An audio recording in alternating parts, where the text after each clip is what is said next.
Okay, so it's April 11th, and I've been here for about 2.5 weeks on this Improbable work trip, Project Improbable work trip. It's been pretty busy. I'm heading back tonight, so here's a quick wrap-up of what I've been up to.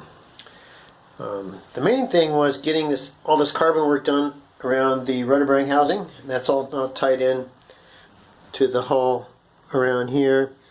It's a foam core there. We'll do the outside skin some other time.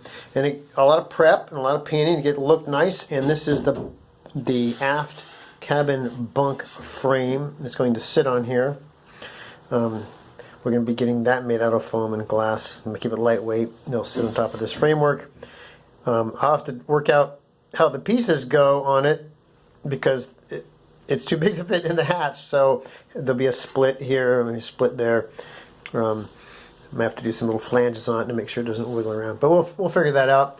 And I could not resist doing some of the painting, getting closer to a finished coat up here on the overhead. You know, there's so much work to do on this boat, structurally wise. It was really nice to get something looking, you know, this overhead area here. It was a lot of work, a lot of prep. There's endless little dings and holes, but it's looking pretty good now. You know, sometimes there's a few little things they could fill, but you could just putty forever trying to fill this stuff, and it becomes pointless at a certain point. But it's coming along. One of the highlights as I've worked my way forward here is I decided to finish some of the Cowrie wood natural. And there you can see the laminated frame.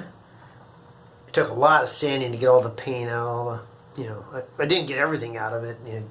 It's pretty dinged up, but it looks plenty good. And this keelson, the main plank here, goes through the whole boat.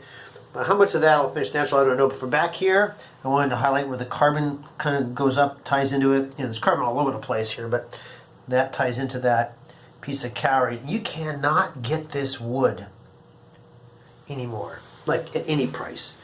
It's beautiful stuff, and I wanted to highlight that. It's one of the cool things about Improbable.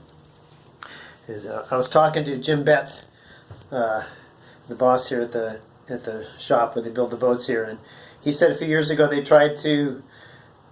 One of the clients wanted Cowrie wood for a boat, and he searched high and low and says we couldn't get a damn toothpick of that stuff. So anyway, this whole boat's made out of it. It's a pretty cool thing. Anyway, I'm heading back tonight, and we'll be back out here in May for the whole month of May. Be cranking away, and we'll continue to make progress. I'll probably move forward to this next section up here, which because here's a major difference between what's been stripped and prepped and painted and what it looks like now. So lots of work to do. I've been doing some work up in the front too. I'll put that in another video. Okay, there we go.